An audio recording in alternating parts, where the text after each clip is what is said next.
Welcome back to Time with Mary. This year we're doing something we've talked about for a long time. We're making our garden bigger than ever before. This is our fourth gardening season at our home, and every year we've learned something new. Every year we've made a few improvements, and every year we wished we had just a little more space. When we first started this garden, all we had was a patch of lawn and a dream of growing our own vegetables and flowers.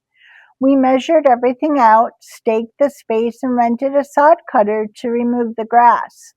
That first year, we created two garden beds, each about 7 feet by 12 feet, with a strip of grass running down the middle.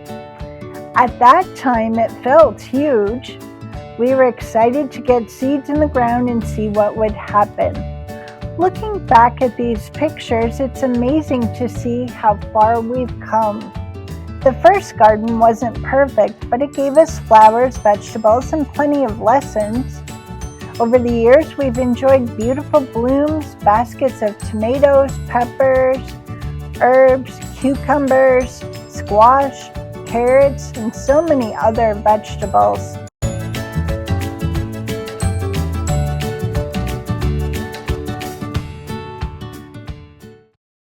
Every season brought new successes and some failures, but that's all a part of gardening. The garden became one of our favorite places to spend time. But as much as we loved it, there was always one problem. It just wasn't big enough. Every spring we'd sit down and make our seed lists, map out the plan, and every year we'd have to decide what not to grow because we simply ran out of room. This year we decided it was finally time to change that.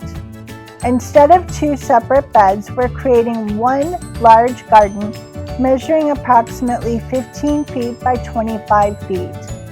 That gives us so much more growing space and allows us to create a garden that's both productive and beautiful.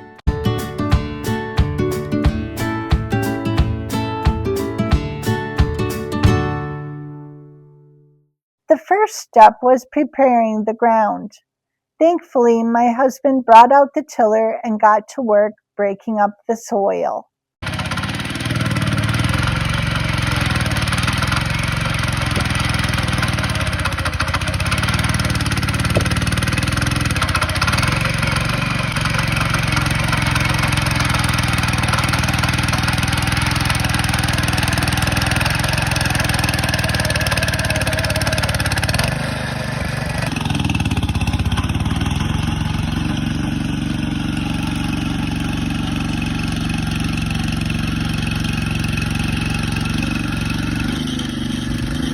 Watching a tiller work is oddly satisfying, and it sure beats trying to do all of that by hand. Once the soil was loosened, the real work began. We spent hours shaping the garden, leveling areas, removing grass, and figuring out exactly how we wanted everything laid out. Next came the edging. We installed a metal border around the garden to help define the space and keep everything looking neat.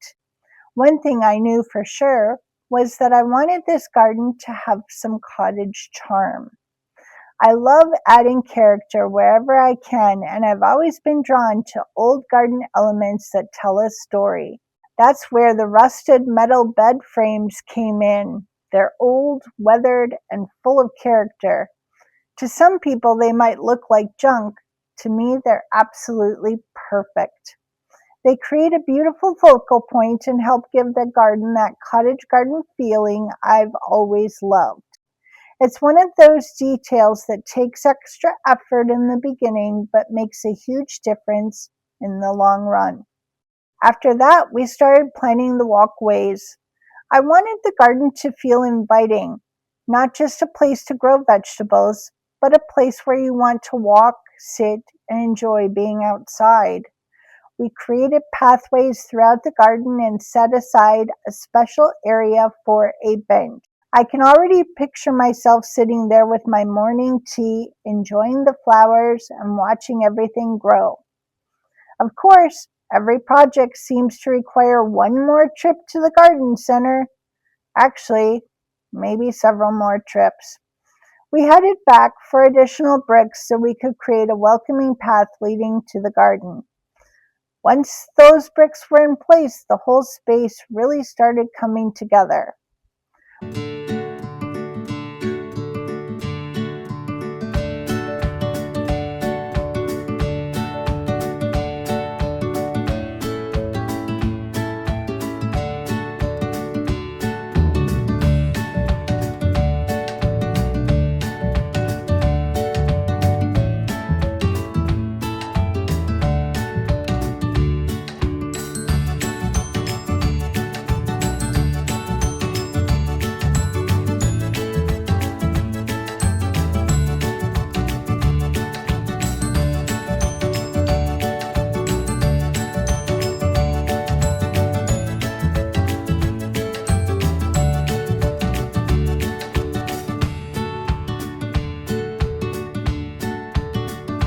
One of my favorite budget-friendly projects was making even more stepping stones.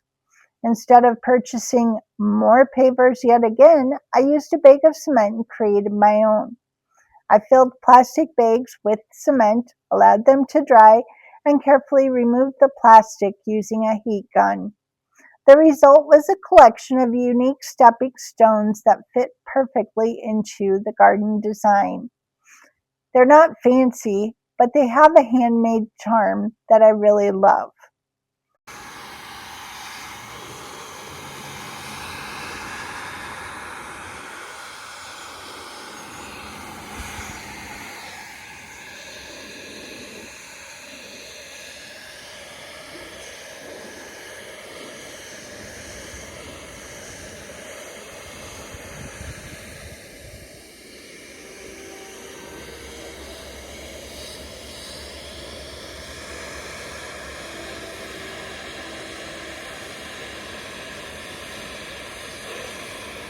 With the pathway finished and the structure of the garden complete, it was finally time for the best part, planting. After weeks of planning, digging, hauling, building, and dreaming, the seeds finally went into the ground. This is one of my favorite moments. It's the point where all the hard work turns into possibility. Right now, the beds may not look like much, just rows of freshly planted seeds and small starts.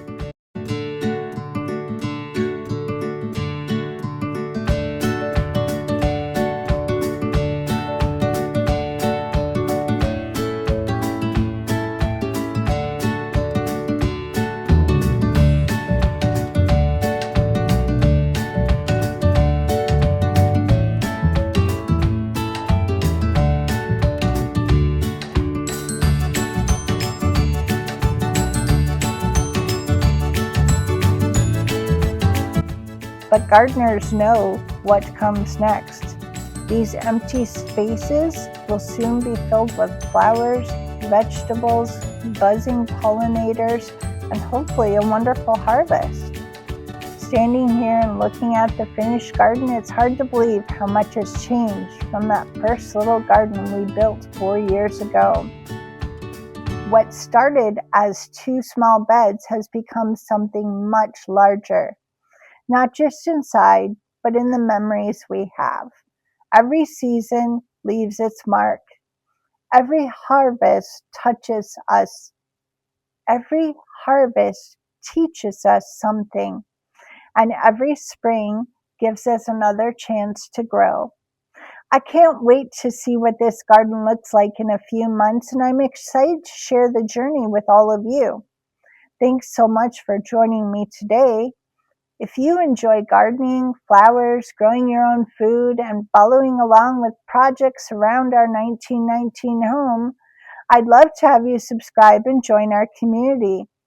Until next time, happy gardening, and I'll see you in the next video.